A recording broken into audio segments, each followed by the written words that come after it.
السلام علیکم دوستوں، میں ہوں آپ کا ہوسٹ عبدل اور آپ لوگ دیکھ رہے ہیں عبداللہ اسپورٹ اپڈیٹ۔ دوستوں آج میرے پاس آپ لوگوں کے لیے کرکٹ کے حوالے سے کچھ اپڈیٹ ہے، مگر شروع کرنے سے پہلے میں آپ لوگ سے درخواست کرنا چاہ رہا ہوں کہ اگر آپ لوگوں نے اب تک میرا چینل سبسکرائب نہیں کیا تو پلیز سبسکرائب کریں عبداللہ اسپورٹ اپڈیٹ کو، اور ساتھ ہی ساتھ اس بیل آئیکن کو بھی بجائیں تاکہ آپ لوگوں کو مزید latest cricket and wrestling update ملتی رہے۔ شکریہ۔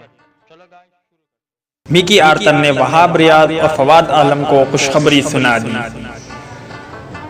قومی کرکٹ ٹیم کے ہیڈ کوچ مکی آرتر نے کہا ہے کہ یہ تاثر غلط ہے کہ میں وہاب ریاض یا فواد عالم کے خلاف ہوں۔ بعض فیصلے سخت ضرور دکھائی دیتے ہیں، لیکن وقت آنے پر پتہ چلے گا کہ ہماری نیت کس قدر صاف ہے۔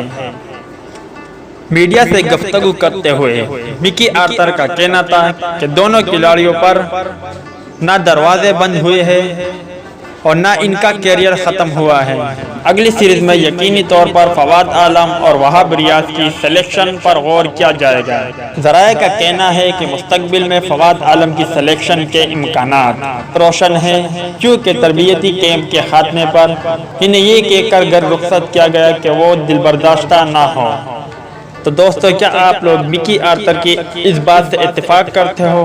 کیا وہاب ریاض اور فواد عالم کو موقع دیا جائے گا یا نہیں؟ اس حوالے سے آپ کی کمنٹس کا انتظار رہے گا۔ تو دوستو، یہ تھی کرکٹ سے جڑی کچھ خبریں، امید کرتا ہوں آپ کو پسند آئی ہوگی۔ لائک کریں، شیئر کریں، سبسکرائب کریں عبداللہ اسپورٹ اپڈیٹ کو، اور ساتھ والی بیل آئیکن کی علامت پر کلک کریں تاکہ آپ لوگوں کو مزید اسپورٹ اپڈیٹ ملتی رہے۔ شکریہ۔ اللہ حافظ۔